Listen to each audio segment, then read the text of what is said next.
On dit que l'argent peut tout acheter. Mais jusqu'où peut aller la richesse si vous êtes derrière les barreaux? Je m'appelle Knox et aujourd'hui, au lieu de cellules lugubres, vous verrez des chambres avec climatisation, salle de bain privée et même karaoké. Que diriez-vous d'une fête de 2 jours dans une cellule avec des célébrités mondiales?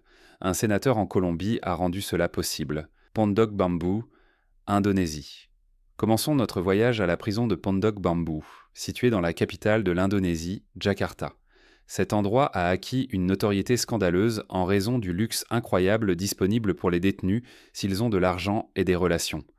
L'un des cas les plus médiatisés est l'histoire de la femme d'affaires Arita Sirani, condamnée en 2008 pour corruption. Sa cellule de 64 mètres carrés a été transformée en une chambre d'hôtel luxueuse. Elle dispose d'une grande télévision, de la climatisation, d'un karaoké, d'une salle de bain privée carrelée et même de 3 assistantes personnelles. Arita invitait régulièrement des esthéticiennes et des stylistes pour entretenir son apparence. Sa vie quotidienne ressemblait plus à un resort qu'à une punition. Et elle n'était pas seule. Par exemple, l'ancienne gouverneure de la province de Banten, Ratu Atuosa, a également transformé sa cellule en un mini-maison confortable en commandant des meubles et en embauchant du personnel. Elle commandait des repas de restaurant, organisait des dîners privés et vivait comme si elle était dans une villa. Lorsque des images de cet endroit ont été diffusées à la télévision, le public a exigé une réforme. Cependant, de tels cas n'ont fait que mettre en lumière la profondeur de la corruption dans le système judiciaire du pays. Prison de Bastoa, Norvège. Notre prochaine étape est à l'île de Bastoa, située à 75 km de la capitale de la Norvège, Oslo. La prison de Bastøy est différente des prisons typiques. C'est une véritable station balnéaire pour les détenus, suscitant des sentiments mitigés. Il n'y a pas de fils barbelés, de tours de garde ou de chiens.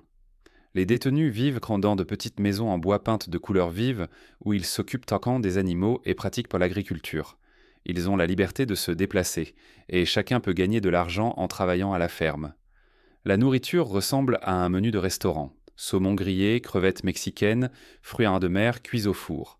Mais ce n'est pas seulement la nourriture qui rend cet endroit unique. Bastøy propose divers programmes éducatifs et sportifs. Ici, vous pouvez faire du kayak, jouer au tennis ou même monter à cheval. L'île a sa propre plage et certains détenus obtiennent même la permission de faire de courtes excursions sur le continent. Les résultats parlent d'eux-mêmes. Seulement 16% des détenus libérés de cette prison retournent à la vie criminelle. C'est l'un des taux les plus bas en Europe. Le modèle de Bastøy démontre comment un traitement humain peut changer le destin d'une personne. Prison de la Picota, Colombie. Maintenant, dirigeons-nous vers l'Amérique du Sud, en Colombie où se trouve la prison de la Picota. D'un côté, c'est un établissement hautement sécurisé connu pour ses conditions sévères. De l'autre, c'est un endroit où les détenus riches peuvent se permettre presque tout.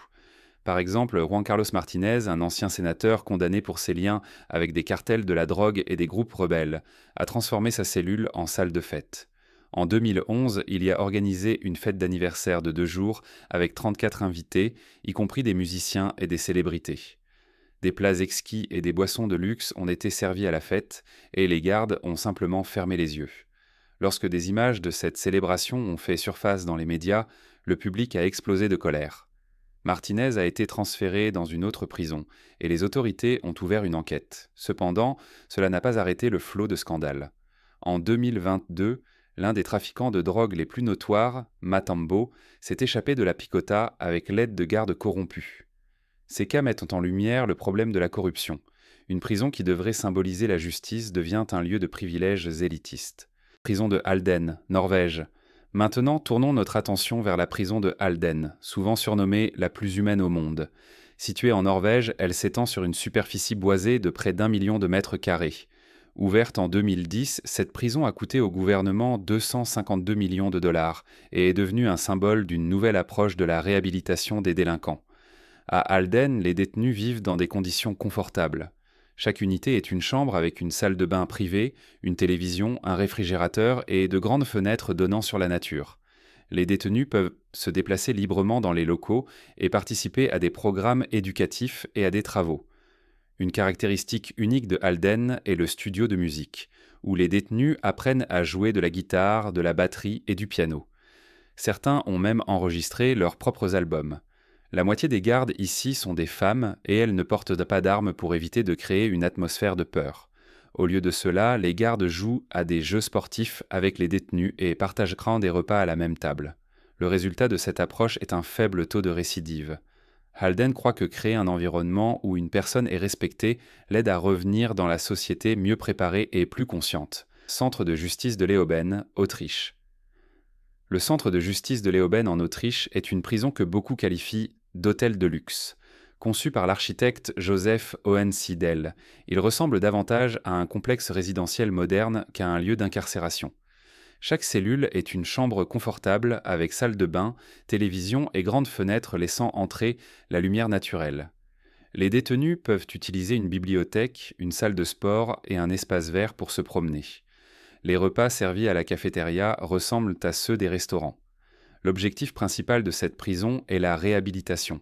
Un soutien psychologique, une assistance juridique et des programmes éducatifs sont fournis pour aider les détenus à se préparer à la vie après leur libération. Malgré les critiques concernant son luxe, Leoben était considéré comme un modèle de conditions humaines. Prison pour femmes d'Aranjuez, Espagne. Maintenant, dirigeons-nous vers l'Espagne, à la prison pour femmes d'Aranjuez. Cette prison offre des conditions spéciales pour les femmes incarcérées, en particulier celles ayant des enfants. Les cellules sont conçues comme des appartements familiaux. Elles disposent de jouets, de lits pour enfants et même de petites aires de jeu. Mais la principale caractéristique est le programme pour les mères. Les femmes peuvent rester avec leurs enfants jusqu'à l'âge de 3 ans, les élevant dans l'environnement le plus amical possible. Une détenue, Maria González, a partagé que ce programme l'a aidée à se connecter avec son enfant et à réévaluer ses valeurs de vie. Elle a suivi des cours de psychologie et d'éducation parentale, ce qui a constitué un tournant pour elle. Cependant, de telles conditions sont controversées. Certains estiment que les enfants ne devraient pas être dans des prisons, même si elles semblent amicales. Cependant, les autorités soutiennent que ces programmes fonctionnent réellement et réduisent donc le risque de récidive. Prison de Chandolon. Suisse Chandolon est une prison suisse connue pour ses conditions luxueuses pour les détenus. Sa modernisation a coûté 4 millions de dollars, permettant d'avoir des cellules spacieuses et confortables. Il y a des salles de bain privées, des équipements modernes et des espaces communs lumineux. Les détenus reçoivent des repas variés, ont accès à des services médicaux et peuvent participer à des programmes éducatifs. L'objectif principal de la prison est de préserver la dignité des détenus. Cependant, tout le monde n'est pas d'accord avec cette approche. Beaucoup estiment que le luxe dans les prisons contredit le concept de punition. Chandolon reste un symbole de traitement humain mais suscite beaucoup de débats. Prison de Batu, Indonésie. Maintenant, déplaçons-nous sur l'île de Nusa Kambangan, en Indonésie, où se trouve la prison de Batu, un endroit connu pour ses privilèges pour les détenus riches et influents. L'un de ses résidents les plus célèbres était Tommy Suharto, le plus jeune fils de l'ancien président indonésien Suharto. Tommy a été condamné pour avoir commandé le meurtre d'un juge qu'il avait accusé de corruption. Malgré la gravité du crime, sa peine de prison ressemblait à un séjour dans un resort de luxe. Sa cellule était équipée de la climatisation, d'une télévision, d'une salle de bain en céramique et même d'une salle de gym. Ce n'est pas tout. Tommy a alloué de l'argent pour construire un étang à poissons et un terrain de badminton afin de rendre son séjour en prison plus agréable. Il avait également des plats gastronomiques livrés directement à sa cellule, tout cela rendu possible par sa richesse et son influence. Le scandale de cette situation est accentué par le fait que la prison de Batu a été construite par son père pour accueillir des prisonniers politiques. Elle a été devenue un symbole de corruption et des privilèges que l'argent peut fournir même en détention. Atago Corrections Facility, Nouvelle-Zélande. L'Atago Correction Facility, en Nouvelle-Zélande, est un exemple de la façon dont les approches modernes de la punition peuvent ébrouiller les frontières entre prison et centre éducatif. Cet endroit est construit sur la philosophie du traitement humain et de la réhabilitation. Les cellules à Atago ressemblent à des chambres universitaires avec des lits, des bureaux, des étagères et même des cloisons pour la vie privée. Le terrain comprend des jardins bien entretenus, une bibliothèque, des terrains de sport et une salle de gym moderne. Les détenus participent un peu à des programmes éducatifs où ils apprennent des métiers, le jardinage et l'art. Cela les aide à développer des compétences qui seront utiles après leur libération. Par exemple, des cours de menuiserie ou d'élevage permettent aux détenus d'acquérir des professions et de s'intégrer plus facilement dans la société. Atago démontre comment un traitement humain peut réduire les taux de récidive. Cependant, de telles conditions soulèvent donc des débats. Est-il juste d'accorder de tels privilèges aux détenus alors que de nombreux citoyens respectueux de la loi n'ont pas accès à des opportunités similaires? Prison de la Modelo, Colombie. La Modelo est l'une des prisons les plus célèbres de Colombie, où les détenus riches gèrent littéralement l'ordre. Cet endroit est célèbre pour ses contrastes. D'un côté du bâtiment se trouvent dans des détenus ordinaires et de l'autre les riches et influents. Les détenus fortunés peuvent en louer des zones privées qu'ils transforment en appartements luxueux. Dans l'une de ces zones, Juan Lensen Castro, un baron de la drogue notoire connu sous le nom de Matamba, organisait des rencontres avec des invités, installait une salle de sport personnelle et vivait comme s'il n'avait jamais quitté sa résidence. Cependant, le cas le plus choquant fut l'évasion de Matamba en 2022. En soudoyant les gardes, il est sorti tranquillement par les portes principales. Cette évasion a encore confirmé que l'argent et l'influence peuvent facilement saper même les systèmes de sécurité les plus stricts. Tihar Jail, Inde. Tihar Jail en Inde est la plus grande prison d'Asie du Sud, où les détenus riches transforment leurs cellules en appartements luxueux. Il y a environ 12 000 détenus ici. Et bien que la plupart vivent dans des conditions difficiles, les détenus fortunés peuvent se permettre tout. Par exemple, certains détenus utilisent des smartphones, ont accès à Internet et organisent même des conférences en ligne. La prison dispose de zones spéciales ressemblant à des bureaux où des hommes d'affaires influents continuent de gérer leurs affaires. En 2016, un scandale a éclaté lorsqu'un détenu a ouvert son propre restaurant dans la prison pour des clients VIP. Le menu proposait des plats indiens et européens. Ce cas a suscité l'indignation du public et soulevé la question: comment est-il possible d'organiser une entreprise en prison? Prison de San Pedro, Bolivie.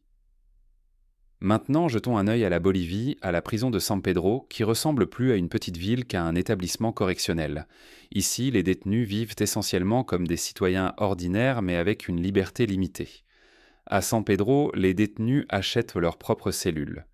Plus ils ont d'argent, meilleures ce sont les conditions de vie. Par exemple, les détenus riches peuvent acheter des appartements spacieux avec climatisation, cuisine et même balcon. Il y a des magasins, des cafés et même un mini-marché sur place. De plus, San Pedro est connu pour ses conditions familiales. Les détenus peuvent vivre avec leur famille, y compris des enfants qui fréquentent les écoles locales. Cela crée une atmosphère étrange mais unique où la punition s'entrelace avec la vie normale. Cependant, derrière cette façade de normalité se cachent des problèmes. San Pedro est un endroit où la corruption et le crime prospèrent. Les détenus ayant de l'argent peuvent donc gérer des affaires illégales directement depuis leurs cellules, tandis que les pauvres vivent dans des conditions horribles. Prison d'Evin, Iran. Terminons notre aperçu en Iran, où la prison d'Evin représente une combinaison frappante de sévérité et de privilèges pour ceux qui peuvent se le permettre. Evin est devenu connu pour abriter non seulement des criminels, mais aussi des prisonniers politiques. Cependant, pour les détenus riches, les conditions sont entièrement différentes. Par exemple, les cellules de la zone VIP sont équipées comme des suites de luxe. Elles disposent même de télévision par satellite, de salles de bain privées et même d'accès à Internet. Un détenu, Mahmoud Hosseini, a transformé sa cellule en bureau depuis lequel il a continué à gérer son entreprise. On lui apportait de la nourriture de restaurants chers et les visites familiales se déroulaient dans des salles communes confortables. Cette prison est un exemple de double standard, où l'argent dicte tout. Les détenus ordinaires vivent dans des conditions sévères, tandis que les riches profitent de conforts inaccessibles à la plupart des citoyens à l'extérieur. Est-ce juste? Ou ces privilèges devraient-ils être éliminés? Partagez votre opinion dans les commentaires et n'oubliez pas de vous abonner. Amis, vous avez la possibilité de rejoindre notre équipe. Si vous avez des compétences en montage vidéo, pouvez doubler des vidéos en russe, anglais ou d'autres langues, ou écrire des scénarios intéressants, nous serions ravis de travailler avec vous. Contactez-nous via le bot Telegram, lien dans la description. Et merci de votre attention.